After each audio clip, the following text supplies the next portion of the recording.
আসসালামু আলাইকুম রহমতুল্লাহ। আপনারা কি সবাই ভালো আছেন? আলহামদুলিল্লাহ। আমি প্রায় 14 বছর কারাগারে থাকার পর আজকে সকালে মুক্ত হলাম। আমি এখন মুক্ত, আমি এখন স্বাধীন। এটা স্বাধীন দেশে আমি স্বাধীন নাগরিক একজন। সম্মানিত ভাই ও বন্ধুগণ, যেহেতু আমরা রাস্তা বন্ধ করে এখানে সমাবেশ আয়োজন করেছি যাতে জনগণের কষ্ট না হয়, এবং আমি যাও তোমাকে নির্দেশ দিয়েছেন খুবই সংক্ষিপ্ত কথা বলার জন্য, আমি শুধু কয়েকটি বিষয় আপনাদের সামনে কথা বলবো। আল্লাহ যদি তৌফিক দান করেন, যদি বেঁচে থাকি অবশ্যই আপনাদের সাথে বারবার দেখা হবে ইনশাআল্লাহ। আমি সর্বপ্রথম আমাদের মহামান্য আদালতকে ধন্যবাদ জানাইতে চাই। তারা ন্যায় বিচার প্রতিষ্ঠার একটা অগ্রণী ভূমিকা পালন করছেন। এতদিন ন্যায় বিচার ছিল না, আদালতকে ব্যবহার করা হয়েছে। এই জন্য আশা করি আমরা সামনের দিনগুলোতে আমাদের আদালত জনগণের আশা আকাঙ্ক্ষা অনুযায়ী তারা জনগণের ন্যায় বিচার যাতে পায় সেই ব্যবস্থাই তারা করবেন। আমি ধন্যবাদ জানাতে চাই আমার মামলায় যে সমস্ত আইনজীবী নিয়োগ করা হয়েছিল, আমি যতদূর পত্রপত্রিকার মাধ্যমে জানতে পেরেছি, পড়তে পেরেছি, তারা অত্যন্ত সাবলীল সুন্দর যুক্তি উপস্থাপন করার মাধ্যমে আমার মামলার অসারতা, দুর্বলতা সমস্ত কিছু প্রকাশ করতে পেরেছেন। এবং আন্তর্জাতিকভাবে স্বীকৃত যে এই মামলার মাধ্যমে আমার অতীতের আগের সরকারগুলো কীভাবে নির্মমভাবে আমাদের আগের ভাইদেরকে হত্যাকাণ্ডের মাধ্যমে তাদেরকে দুনিয়া থেকে বিদায় করেছেন। সম্মানিত ভাই বন্ধুগণ, আমি এরপর ধন্যবাদ জানাতে চাই যাদের কারণে আজকে মুক্ত হওয়ার সুযোগ পেয়েছি। সেই 36শে জুলাই অর্থাৎ 5ই আগস্টের মহাবিপ্লবী নায়কদের জন্য আমি ধন্যবাদ জানাতে চাই। তাদের অক্লান্ত পরিশ্রম, আন্দোলন, তাদের মাধ্যমে স্বৈরাচার ফ্যাসিস্ট সরকারের পতন হতে বাধ্য হয়েছিল। এবং সবচেয়ে আমি ধন্যবাদ জানাবো এই ক্ষেত্রে ছাত্র সমাজকে, যারা অতীতের অহংকার গর্বকে আবার প্রতিষ্ঠা করতে পেরেছেন। ছাত্র সমাজই রাজপথে নেমে রক্ত ঢেলে তারা এই 14.5 বছরের ফ্যাসিস্ট সরকারের সকল অত্যাচারের বিরুদ্ধে জনগণকে সাথে নিয়ে তারা রাজপথে যে আন্দোলন গড়ে তুলেছিলেন, যার কারণে গর্ব গম্ভ সব চূর্ণ হয়ে বাংলাদেশ নতুনভাবে স্বাধীনতা অর্জন করতে পেরেছে। আমি ধন্যবাদ জানাতে চাই ছাত্র, যুবক, শিক্ষক, সকল পেশাজীবী, সকল নারী পুরুষ, এমনকি শিশু বাচ্চাদেরকেও আমি দেখেছি তারা রাজপথে সেদিন নেমে এসেছিল। সবাইকে আমি ধন্যবাদ জানাতে চাই। আমি ধন্যবাদ জানাতে চাই আমাদের দেশপ্রেমিক সেনাবাহিনীকে, যারা জনগণের পক্ষ না নেওয়ার কারণেই আজকে আমরা এই অবস্থা আসতে সক্ষম হয়েছি। সম্মানিত ভাই ও বন্ধুগণ, আমি ধন্যবাদ জানাতে চাই। আমি দেখেছি, আমাকে বলেছে আমার মুক্তির জন্য আমি একজন নগণ্য ব্যক্তি, অনেকে রোজা রেখেছেন, অনেকে সিয়াম পালন করেছেন, অনেকে মানত করেছেন। আমি তাদেরকে ধন্যবাদ জানাতে চাই। হয়তো ওটা ইসলামী আন্দোলনকে মহব্বত করার কারণে, ইসলামীকে ভালোবাসার কারণেই এটা অবশ্যই তারা ধন্যবাদ পাওয়ার যোগ্য। আল্লাহ তাকে উত্তম যাজা দান করুক। সম্মানিত ভাই ও বন্ধুগণ, আমি স্মরণ করছি অত্যন্ত দুঃখ বেদনা ভারাক্রান্ত হৃদয় যারা আমার নেতা ছিলেন, সেই নেতাদেরকে অন্যায়ভাবে হত্যা করা হয়েছে, জুডিশিয়াল কিলিং করা হয়েছে তাদেরকে।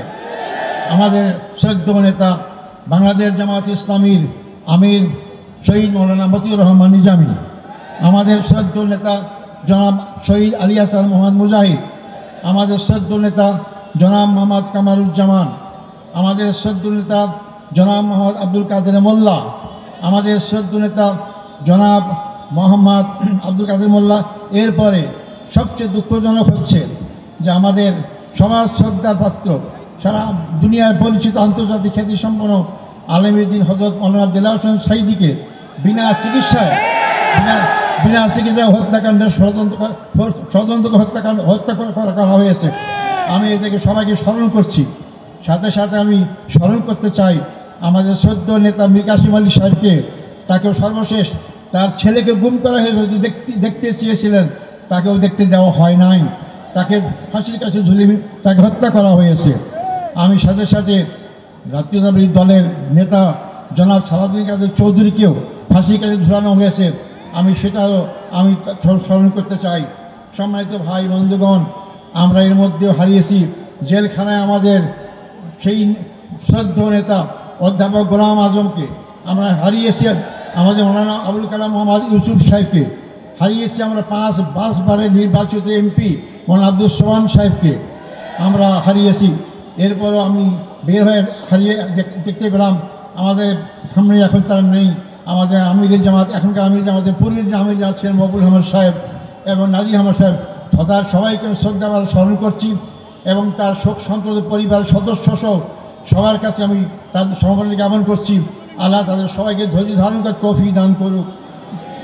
সম্মানিত ভাই ও বন্ধুগণ, আমি এই প্রসঙ্গে বলতে চাই, এই হত্যাকাণ্ডের সঙ্গে যারাই যে পর্যায়ে জড়িত সবাইকে আইনের আওতায় এসে তাদের বিচার করা হোক।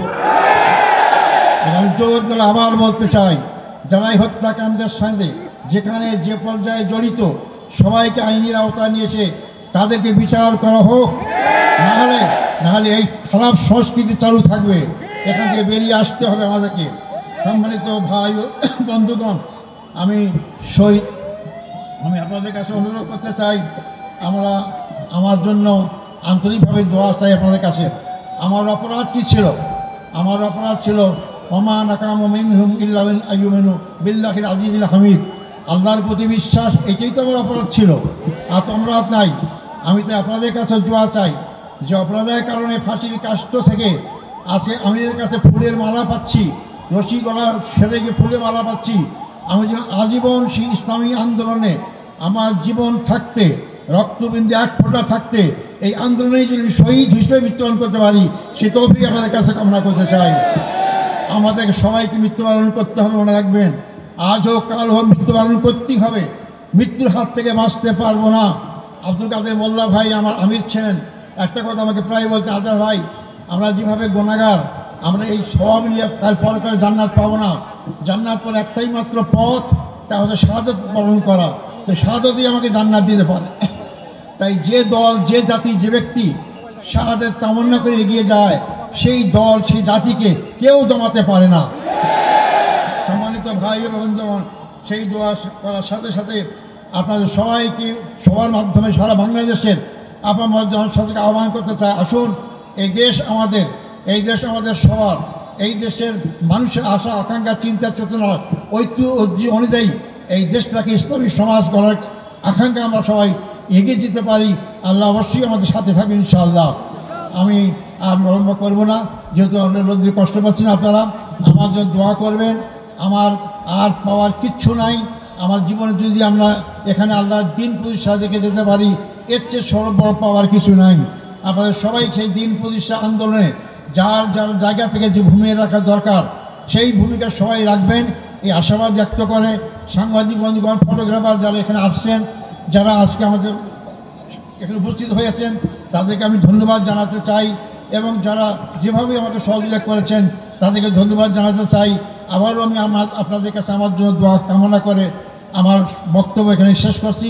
আসসালামু আলাইকুম রহমতুল্লাহি ওয়া বারাকাতুহু।